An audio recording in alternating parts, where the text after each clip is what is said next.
Welcome everybody, I'm Marnie and I'm so glad you could all join us tonight at Frankston City Libraries for our Frank Talk with Katherine Firkin. Now she's a debut author, but before we get started, I'd like to acknowledge the traditional custodians on the land on which Frankston City Libraries operates, the Bunurong people of the Kulin Nations, and pay my respects to their elders past, present and emerging. And of course, I'd also like to extend those respects to any elders of any other Aboriginal communities who may be joining us tonight. Now, if you do have any questions for Katherine tonight, there is a chat function. So down the bottom, just there is a little chat that you can click and that'll open a box and you can write your questions in there and then I'll be able to read those out to Katherine. But for now, I will hand over. Welcome, Katherine. Thanks, Marnie. Hi, everybody. First of all, I want to say a huge thank you for jumping in and joining me tonight. I know as a debut author, it can be a little bit tricky to get people to pay attention to your first book. So I do really appreciate everyone being here tonight. It's pretty special, as you can imagine. My book came out yesterday.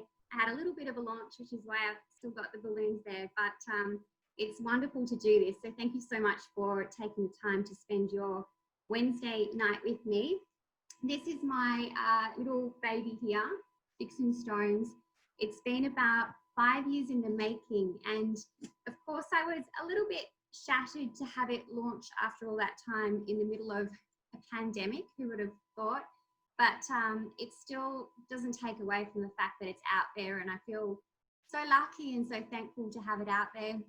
My background is I'm a journalist. I've been reporting for, I said 10 years on the press release, but I actually counted the other day and it's been 13 years since I got my first job at the Herald Sun. So it's been a lot longer than I realized, but it's been a fabulous journey and one that has started in sports reporting and has ended up working mainly in crime and court reporting and things like that. And of course, that has been a huge inspiration for my book. I can't even count how many court trials I've sat through, and of course the details that you hear in those kind of cases is just extraordinary. It's an experience that you really can't get outside a courtroom. Also being out on the road and seeing crime scenes, talking to people who had terrible things happen to them, and also on the other hand hearing people that maybe heroes of the moment and have jumped in and saved the day. All those sort of experiences have really shaped this. And yeah, to say I'm proud of this book is an understatement, but it is a bit of a collaboration of everything I've done through the years. So Sticks and Stones is a police procedural. It's set in Melbourne. It follows my lead detective, Emmett Corbin, and when we first meet him, he has just moved to the head of meet him, he's feeling a little bit, I guess a bit unimpressed with the new role he's taken up. The missing persons unit is quite understaffed and quite under-resourced, and he's sort of questioning his move and feeling like most of the cases that he's left with really almost aren't worth investigating, because missing persons can be quite simply, the teenager that's run off to the shopping centre and that sort of thing. So he's feeling a little bit uncertain about his move. And then he comes across this case of a missing mum, and she left her 2 kids at a holiday program and then never returned to pick them up. And of course, it looks suspicious instantly. And we see Emmett go from one extreme to the other, from being a little bit bored and a little bit uncertain about the choices he's made, to being completely run off his feet, where he ends up effectively chasing a serial killer through the streets of Melbourne. So this story is told, I'm sure most people haven't had a chance to get their hands on it yet because it only came out yesterday, but it is told through multiple perspectives. This was something that was extremely important to me. So there's quite a few different characters. It's all told through their perspectives. So there are quite a few changes of scene. Quite a few people have told me it's a little bit like perhaps a TV crime show where we do get a lot of perspective changes and shifts. And this was something that I wanted to do, it perhaps made the writing process a little trickier because, of course, all those narrative threads had to link at some point. But I wanted to do it again because I've been so lucky to be a reporter for so many years, and I've been out on the road and I've got to meet so many different people. Like, we really feel like we get a front row seat to life in the media, because one day you're at a house fire and you're meeting, you know, a family, young family who's just lost everything, and then the next day you might be, I don't know, in Turak, and you're meeting, you know, some fancy professor who's had this wonderful life, and you do meet people from all different backgrounds. And I really wanted to sort of show those different characters in my book, and also show that crime doesn't discriminate. It doesn't matter what background you come from. It doesn't matter how well off you are, or, you know, perhaps you're new to the country. Everyone can be affected by it. And so my book really follows these different threads. And of course, they're all interconnected based on the crimes that we see. So please feel free to jump in and ask me any questions that you would like about this book and about the writing process. I'll talk a little bit about some of the cases that particularly inspired me, but feel free at any moment to jump in, because I don't want you to feel like this is going to be a monologue. I would love to have your feedback.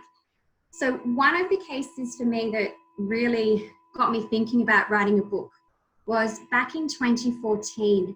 And it's a case that I don't think got enough attention at the time. It was the murder of Renee Lau.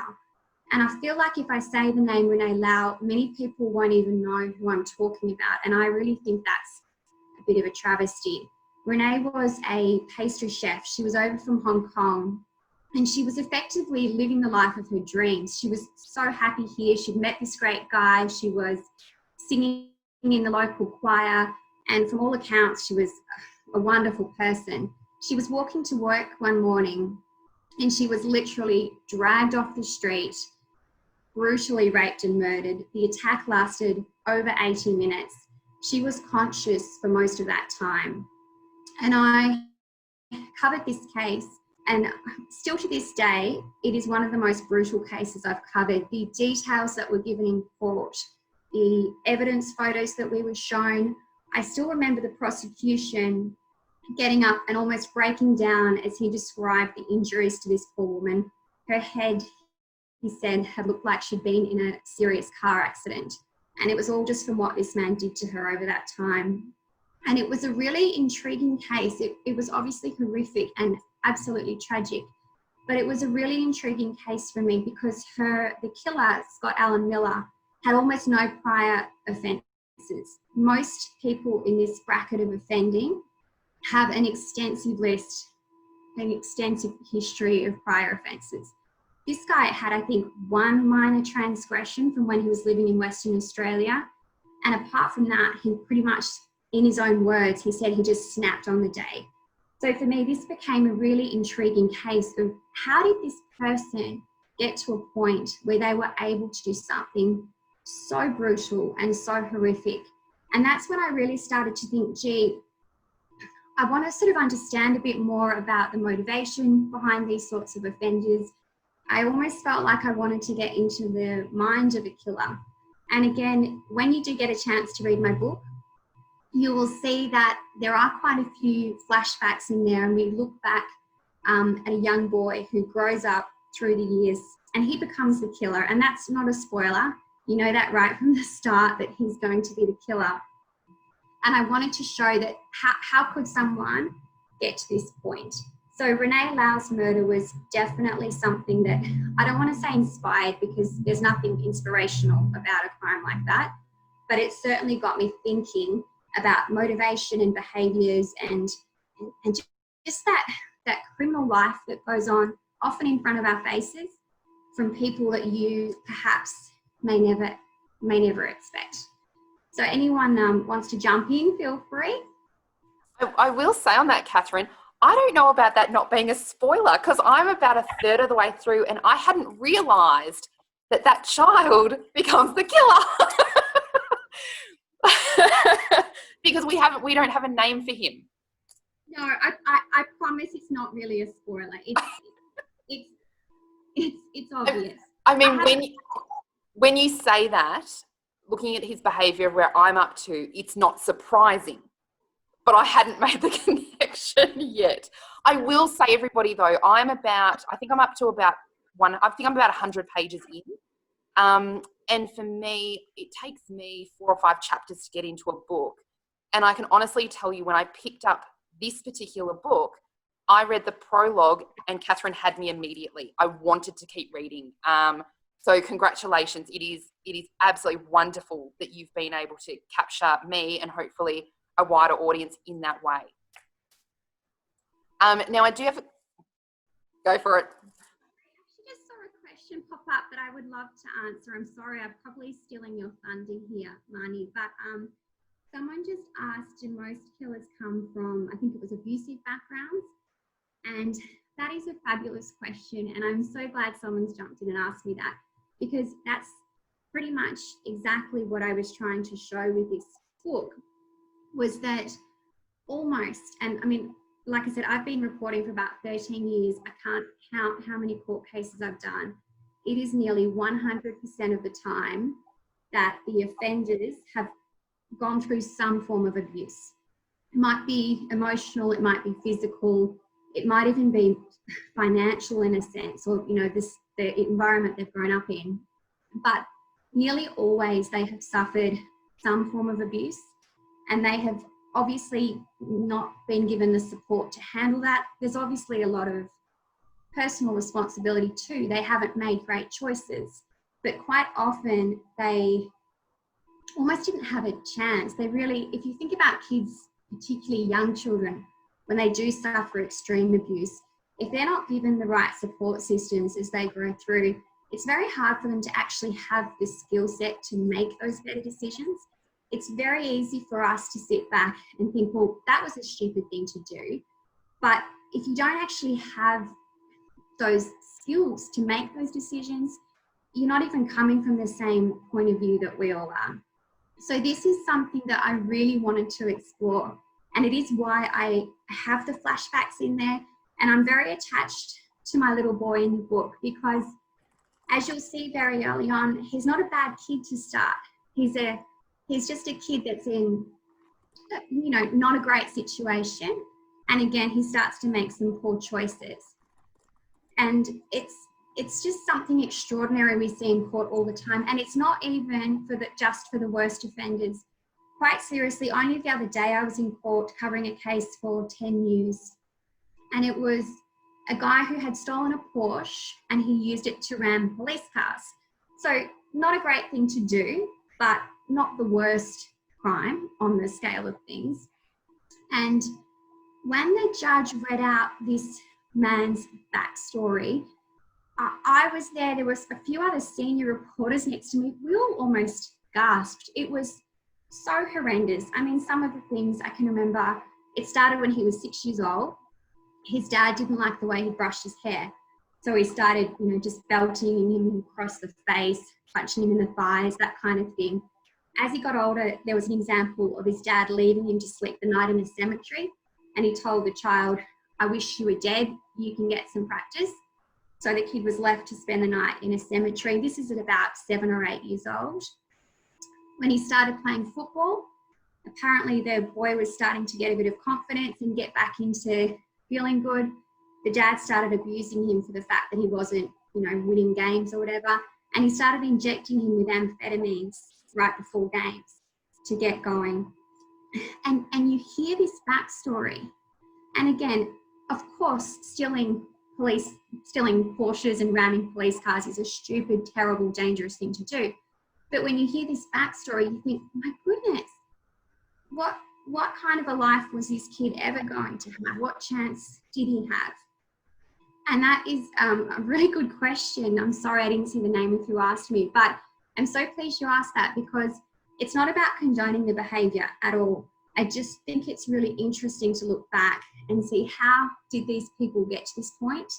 And of course, when we're talking in real life outside of fiction, the end game would be, is there something we can do to stop them going down this path? Absolutely. That question was from Janine. And I've got one that follows on nicely from Martin.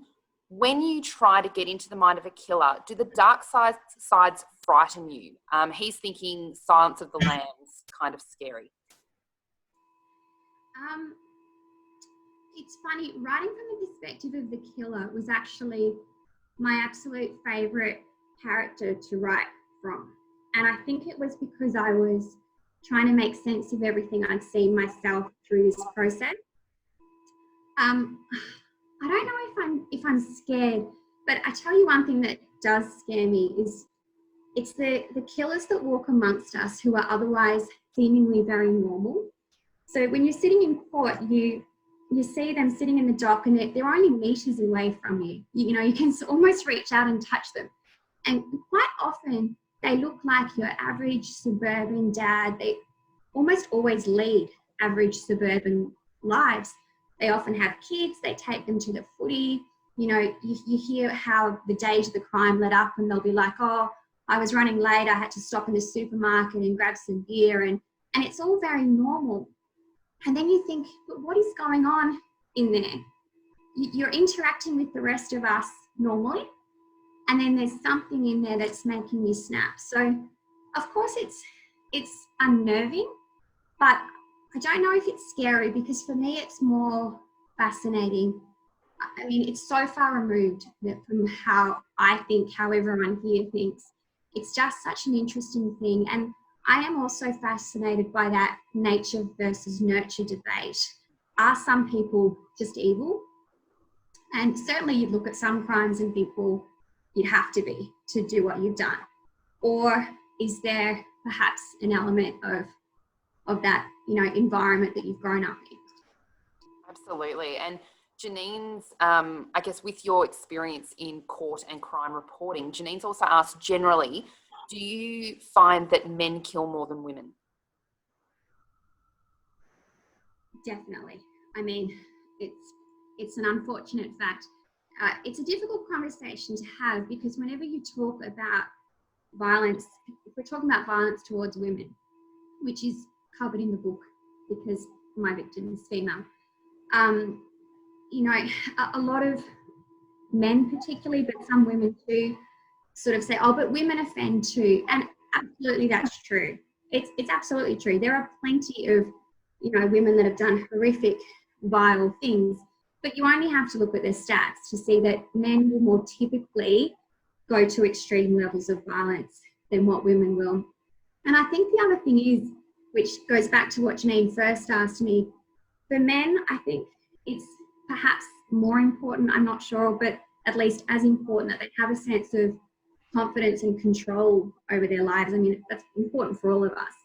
But for these kids that have these really abused backgrounds, it's almost like they grow up feeling helpless and powerless and they're at the mercy of everybody else and they see adults letting them down, whether it's their dad abusing them or whether, you know, it's they move from foster home or whatever it is. And they grow up feeling helpless and hopeless and powerless. And so they do tend to take that feeling out on people that they view as being perhaps weaker or less than them. And they sort of try to use that as a sense of, okay, now I'm in control. Look how powerful, look how tough I am. It's ridiculous. And it's not, you know, it's not what I believe, but they certainly seem to rationalize it that way. Okay. And what Carolyn has asked, what made you want to move from journalism to being an author? Well, I have wanted to be an author and to write novels since I was tiny. I mean, pretty much from when I can first remember. It's all I've ever wanted to do. I think that's why I quite naturally started in newspaper. I have to say, I never expected I would work in TV. That was never a goal. It was never, not even on my radar. I always just wanted to write. That was 100% what I wanted to do. But the funny thing is, as a child growing up, I was sort of your epitome of a chicken. I mean, I was scared of the dark.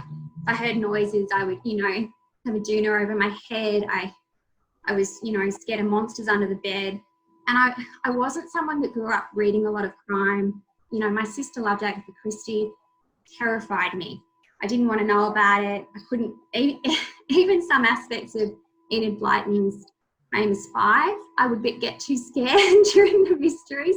This is the level of pathetic chicken sort of scared I was. So I never ever envisioned I would end up writing in crime.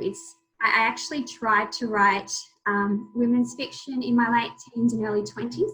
I have a couple of manuscripts that are left hidden in a drawer. Thankfully, I never inflicted them on anyone because they are terrible. But that was always just my vision of where I was going to go. And it was early 20s, I sort of accepted that, okay, I'm not going to be a writer because my attempts at manuscripts were pretty awful. And I was going pretty well with work as a journalist. So I decided, well, I'll focus on that. Forget writing a novel, it's not for me. And it was only because, almost by accident, I got pulled into this direction of doing crime and court reporting that I started to rethink about it and think, well, maybe I could do this. You know, maybe this is something I could do. But in fact, the very first opening scene, which you mentioned, Marnie, came to me almost by itself. I was walking along a creek in the Docklands, which is where a lot of this book is set. And I had this very powerful vision. I know this sounds silly, but I sort of saw this crime happening before me. And I saw the police turning up afterwards in this intense conversation. And I dashed home and grabbed my laptop and bashed out this scene as fast as I could. And I put it away that night and I didn't think about it again for years. And it was only when I was getting more and more involved with this court reporting and covering criminal trials, and I started to think, gee, I'd like to try and put this down on paper. And I went back and had a look at this document that I'd done. And it was the first time I've read something I've written where I went, oh, that's actually okay. I could maybe do something with this. So it happened almost by itself, the move to crime, but being an author feels 100% like it was what I was meant to do, pretty much. I always love those stories. And I have to say, the way you wrote about different locations around the Docklands, Melbourne, Tulla Freeway, places like that, I've come out of emergency traffic media. So for me, when you're describing overpasses, like they are burnt into my head, and I'm picturing them on the cameras. So I think your writing was really descriptive, that even if you weren't familiar with the area, you could still picture exactly what that overpass looks like. Now, Wolfgang has asked, for those of us who are ourselves trying to write a novel, could you talk about your experiences finding a publisher, and did you have an agent? That's a good question. If you are trying to write and you're trying to get going, the whole publishing umbrella is quite overwhelming, and it seems quite tricky to navigate. Even for me, I'm in the media. When I started looking at, how can I get this into the hands of a publisher, it really just felt like nothing but brick walls. It's a very daunting experience, and it's almost like, you know, how is this happening? There's no rules, there's no clear, this is what you do, there's no clear standard. So for me, I wanted to avoid the slush piles. I'm sure everyone's heard of this term, but a lot of the ways that you can get your manuscript to a publisher is by simply submitting it through their website generally when they have open submissions. And it goes into what they call a slush pile.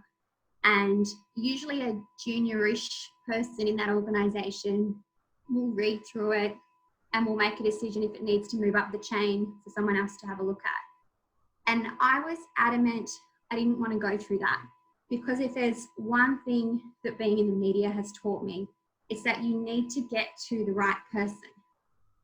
You know, as much as, you know, I'm sure those people who are reading the manuscripts, they find gems and they're fabulous.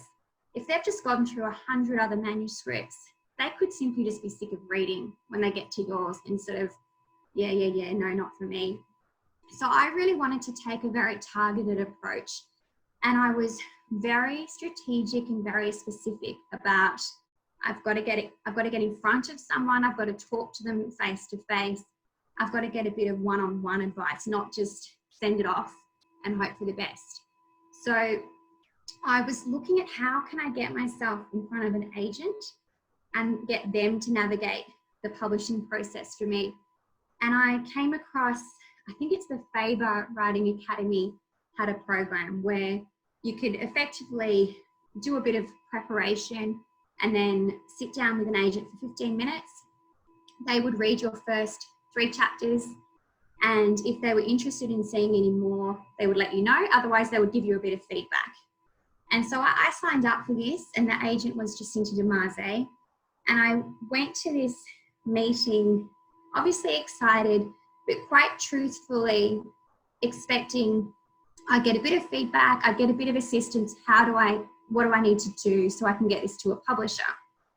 And everyone who knows me personally knows I'm a bit stubborn and a bit sort of have a goal and I want to get to it.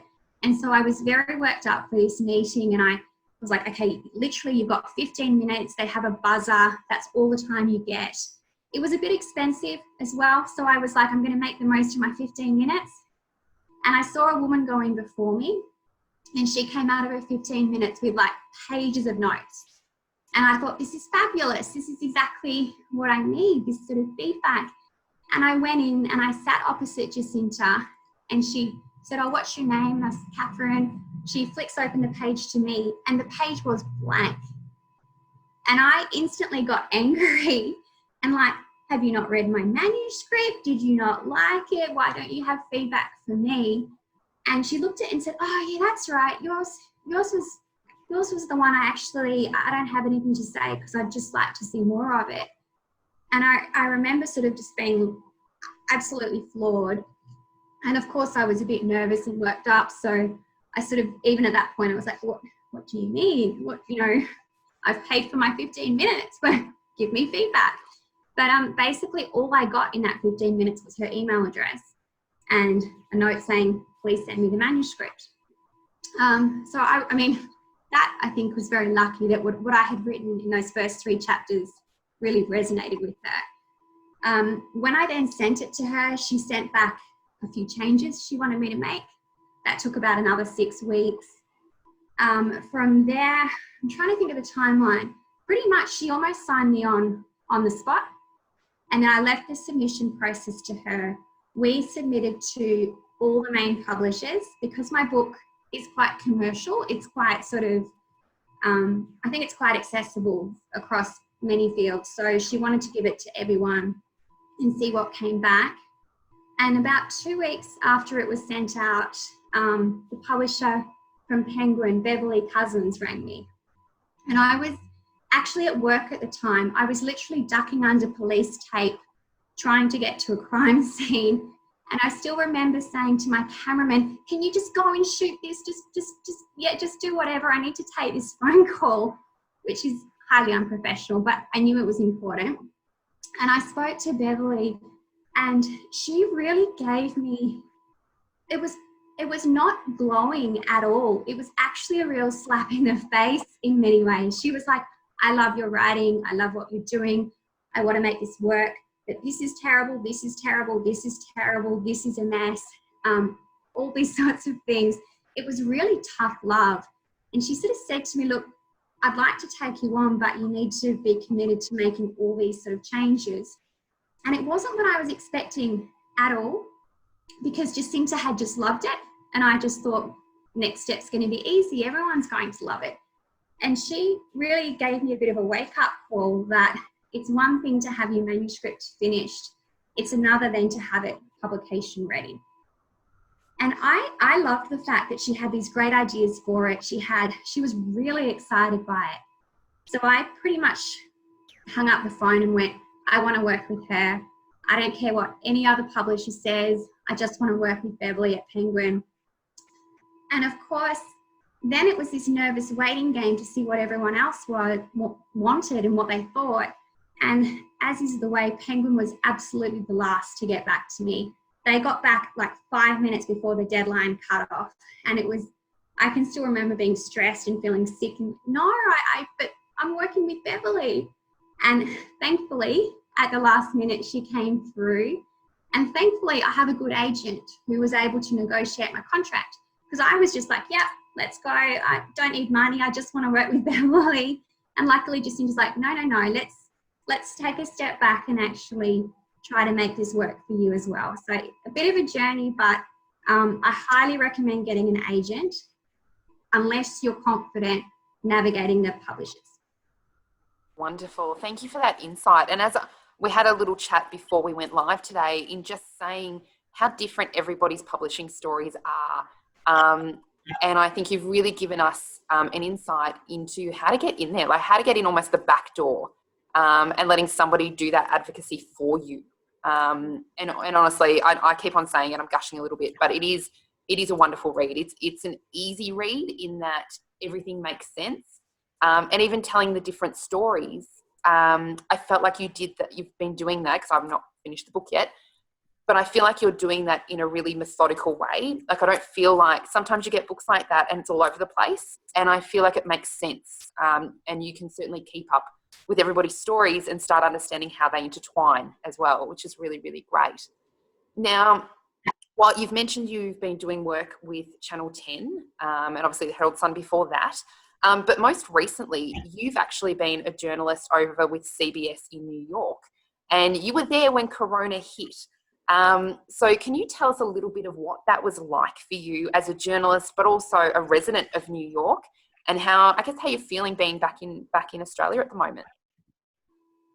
Yeah, well, it was extraordinary how fast coronavirus took over New York. I mean, even compared to, I know here there was a big drama over, is the Grand Prix going to happen? Is it not going to happen? And then suddenly it was cancelled. You can sort of triple the speed it sort of seemed to take over New York. It was just like someone flipped the light switch, and we went from being okay to completely, locked down, don't leave your house, it's not safe. I was actually working at CBS the day everything broke. It was a Wednesday. It was about 2 p.m. I still remember, because I was about to get going on a story, and almost like an emergency siren went off in the building, and I thought, oh, this must be a fire alarm or something. And an announcement came over the building: everyone needs to evacuate, get all your stuff, head home, talk to your managers when you get home. And I was like, what on earth is going on? I sort of thought maybe it's been some sort of big incident in the city or something. We got home and it was like just coronavirus was everywhere, and it was literally that fast. It went from, oh, I've got to wash my hands a bit more often than normal, and I won't touch that lift button, to really, I was truthfully, I was quite scared to leave the apartment. So I ended up being quarantined as well, because as it turned out, I had been in contact with 6 people who had coronavirus in that week. So I had a bit of a nervous wait. America is not the place you want to be if you get sick. Like, they're fabulous at lots of things. Getting sick, I don't recommend in America. So I was pretty nervous, and I was on my own. My husband was already back here doing some work, and I was in my little shoebox of an apartment, sort of like, okay, do I have enough beans to make some minestrone soup? I'm not leaving. And it was like watching dominoes go down.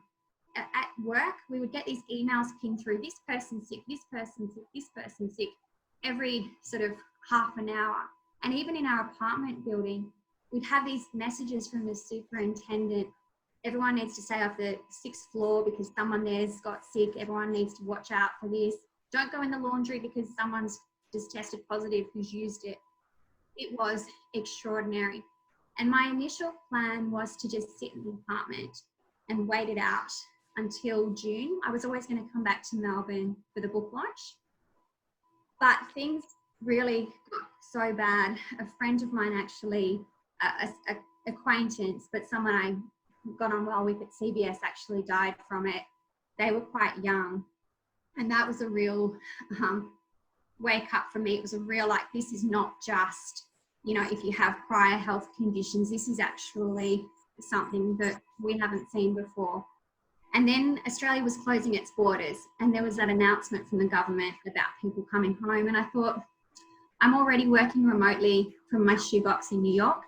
I may as well be working remotely from Australia, where things seem to be much better handled. And I got back just before the quarantine in the hotels kicked in, which I was happy about. I still had to do the 2-week quarantine, but the whole process of packing up New York and just shoving stuff in a suitcase and getting on a plane, it all happened within about 5 hours. So I sort of got home frantic and, you know, where am I? But I have to say, Australia, for all the issues we have, and we have plenty of issues, the government, whichever way you think of them, has handled this reasonably well, you would have to say. They've made some good decisions. I would have to agree with you on that. And again, we were discussing beforehand, I have family in Dubai right now, and they were seeing cases of 500 each night. So my whole family was just reflecting on how lucky we are to be in Australia and to be in a country where we can close our borders and really lock down. So it's really nice that we do have a little bit more freedom now. And I think you're obviously experiencing that now as well. And I guess it's just the wait to see when we can get back to the US. And I know you were saying you will be able to get back. For me, I love heading over every year. So I'm going, well, as a tourist, when can I get back? At the moment, it's looking like 2023, I think. So I'll be saving up for a lot of cowboy boots when I head back over. But enough of that. I have to say, with Sticks and Stones, the experiences that you get through your court reporting and through your crime reporting, how many of those stories that you would have heard over those years do you think actually made it into the book? That's a tough question. I really feel like I've taken pieces of, obviously not every case, but almost every case, aspects of every case have sort of made it in here. I mean, you know, none of my book is real. You know, it's not based on one specific case.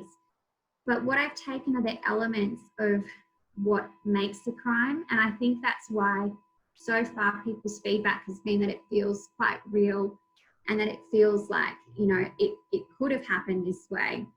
And I did also get a lot of help, which I'm very grateful for, from members of Victoria Police. I'm obviously lucky in my job that I do, you know, deal with them on a day-to-day basis. And luckily I made a few good contacts with them because it is a police procedural and because I did want it to be real and I was basing it on these court cases. I was amazed at how tricky it was to get the police procedural right. You know, even though we think we all know what they do, to actually break down an investigation is quite complicated. And I took a lot longer researching and getting help than I initially expected, but I think that has paid off.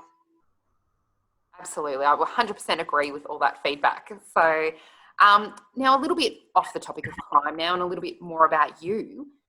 Who are you reading at the moment? What is on your reading pile? I'm a huge fan of Candice Fox.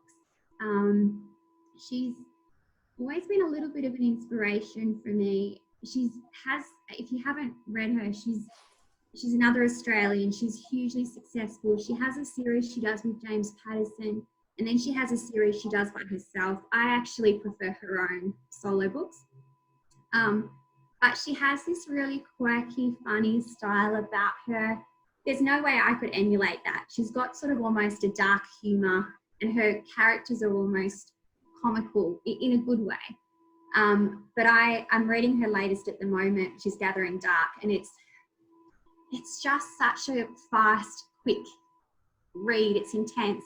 It's nothing at all like my book, but I really adore Candice Fox. If you haven't read her, you need to, after you've read this one first, then Candice Fox, then you can give us some comparisons.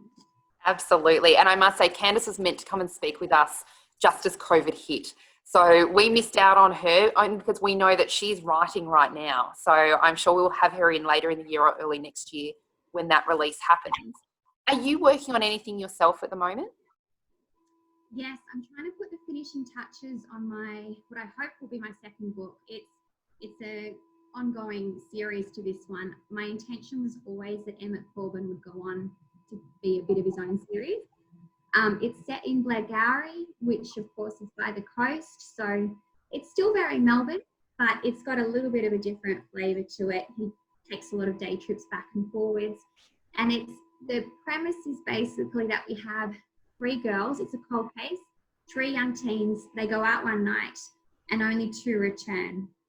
And neither of the 2 survivors have any idea. They can't tell you what happened that night.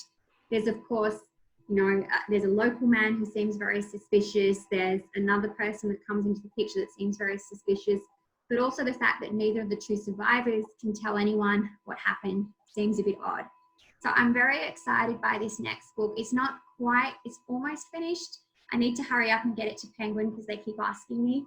But I am a perfectionist, and I just write and rewrite and rewrite and rewrite. So at some point you need to stop and just show someone, but it's a tough decision to make. And actually it's funny you say that, because Wolfgang has just sent us a question to say, with a lot of narrative threads, did you find you needed to rewrite your first draft many, many times of Sticks and Stones? Yeah, so when I did the first draft, as I'm sure if anyone is trying to write at the moment, when you start out and when you haven't got a publishing deal and you probably don't have many friends who are actually published authors, it's almost a bit of a lonely process because you feel like you're there plugging away and you're getting no feedback. You don't know if what you're doing is good or bad or completely off track. And the only thing you can do is keep going. It's really the only thing you can do. So for me, when I did my first draft, I set a goal of 400 words a day. I know that's not a huge amount, but I knew that with everything else I was doing, I could manage that. So I had a goal, just 400 words, just keep going, keep going, keep going. It took me about 14 or 15 months, and I had my first draft. And I was so excited when that was done. And looking back, I was so naive because I printed it out. I had this huge bit of paper, and I sort of like going around hugging it and like, I've written a book, everyone, it's fantastic. And I went out with my husband to this fancy restaurant and, I did everything. I've written a book, blah, blah, blah. Then I reread it, and it was the most crushing experience ever because it was terrible. It was such a mess. And because I'd done all these different characters, it was messy. It was hard to follow. I could barely follow what was going on. And it was just this like word vomit for most of it. And it was a really shattering and really humbling experience to realize that even though I'd worked really hard, what I had produced at the end was still not good enough. So then I actually changed my method a little bit for my next draft. And I completely rewrote it. As in, I had my Word document, I took the enter key and just enter, pushed everything down and started again. And instead of using a word count, I actually started to measure the amount of focus time that I write. And for me, that works a lot better. And that would be a tip as well if you're trying to write. If you're finding that word counts are not working for you, because for me, it just meant I'm getting words out, but a lot of the time they're garbage and I'm just forcing it even when it's not quite right. Try setting an alarm. I'm a bit pedantic. I set my alarm every time for 1 hour, 33 seconds. That gives you an indication how fussy I am. But I've worked out it takes me about 33 seconds to calm and actually focus. And then I do an hour of work. So I set it for 1 hour, 33 seconds, and I get through that hour. And I find that way, my goal now is to write about 3 hours a day if I can. But at least if I can get 1 hour done, I know it's focused. I don't pay any attention to word counts now. Some days I can, get almost 2,000 words done and it's fantastic. Some days I might be negative 20 words because all I've done is delete and move things and fix things. But I find the quality of what I'm doing is so much better. So to answer the question from Wolfgang, yes, I definitely had to rewrite. I actually ended up redoing that 7 times, complete rewrites, not editing, but complete rewrites to get it to Jacinta, my agent. She then made all these suggestions. I took most of them on board, gave it to Beverly, and that's when I really got that tough love of great, but we still need to fix it. So it was a lot of rewriting. Awesome. And I'm again, I just love hearing those stories. You were saying earlier about not necessarily having writing friends to be able to bounce things off. Have you ever looked at joining, or have you joined a writing club or anything like that at any time? Now I'm obviously much more connected, and I've got quite a few friends who are writers, and I've already met them, and it is so helpful to have them. And I even sent the other day, because I'm going through the process of international rights at the moment, and of course you go through the process of getting rejections, and then you get something good, and I find it really helpful to sort of send them a screenshot of my rejection and be like, here I am again. And it sort of just feels like it's not just my failure. I'm sort of letting it off a bit, and it makes it feel normal. So yes, if you can have that connection, I think it's really good. My only comment to that, and I am a firm believer in this, is that if you have a big goal, something you really want to achieve, I do think sometimes it's better to just put your head down and get it done. Because if you, at the start, I didn't tell anyone I was writing a book when I did my first draft, not even my husband. I didn't tell anybody. Because I think sometimes if you say, I'm working on this book and I hope it gets published, you get everyone's insecurities and everyone's negativity. Oh, really? Do you think that will, crime's not selling that well at the moment, or, whatever they say. And it can actually block you, and there's enough procrastination and there's enough reasons not to write that you don't need everyone else's feedback all the time. I think there's a time for support, and when you find the right people, it's fantastic. But sometimes, and particularly when you're starting, I would say just put your head down, get the words on the paper, get the first draft out, because you can always redo the first draft. Then start to look at who can I bounce ideas off. That's awesome. Now, Janine has made the comment that crime writing has historically been a male author domain, and it's really nice to see some new female writers coming through in this genre. Martin, I'll just go down here. Martin has just commented that his partner, Matt, has just bought your book and is excited to be reading it. He loves your tips, so thank you. And now Wolfgang has also said, I have an old ice skating diary that I loved. Did you write that? It was years ago. Yes, he's done a bit of research, obviously. Outside of my life as a reporter, I was also very passionate about ice skating. And when I had given up on my goal to be an author, I did at least put a little bit of time and energy into putting together this little skating manual that I was very proud of. I actually did get some offers from HarperCollins in the US to do something with that more permanently, but it was a lot of work for not a lot of personal satisfaction. I really love creative writing, so that wasn't something I wanted to necessarily pursue, but I'm impressed with the research that you have done. The other thing I wanted to say, I think it was Janine that mentioned it's usually men that write crime. Two things I wanted to make on that comment. One was that I found it really interesting that when I've told people I've written a book, the first thing I get from everybody is, oh, is it a children's book? That's the first comment I always get. And I think that's really interesting because, maybe it's because I've got this squeaky voice or something, but, there are a lot of really good female crime authors at the moment. And yet, it does still feel like it's quite heavily dominated, particularly in the bestseller list by men. So I wonder whether it's our perception, I think Janine's right, or whether perhaps, I hope I'm wrong, that people are more likely to buy a book if there's a male name. I mean, of course, we all know the J.K. Rowling story where she didn't want to show that she was female to make sure she was more appealing. I never really considered taking my first name off, but I mean, I did think about it at one point and think, exactly as Janine mentioned, would this be better coming from a male? And that's not something I was really happy with. So I'm hoping that people are moving past that. But it is an interesting comment she made. Absolutely. And it really does open up that conversation around gender bias as well. But we probably don't have time to actually delve into that. Now, Carolyn has had to go. But she's just commented that she wanted to thank Frankston Library for organising the Author Talk despite all the challenges, and a huge thank you to you, Katherine, for being so generous with your time and sharing your experiences with us so openly. Good luck with Sticks and Stones and all that comes with it. Does anyone have any other questions for Katherine? See if anything comes through. We do have Sticks and Stones at Frankston City Libraries that you can reserve at the moment, and it'll be available shortly. You can also purchase Sticks and Stones through Robertson's Bookshop, and we will put a link directly to Sticks and Stones when we share this on social media in the coming days.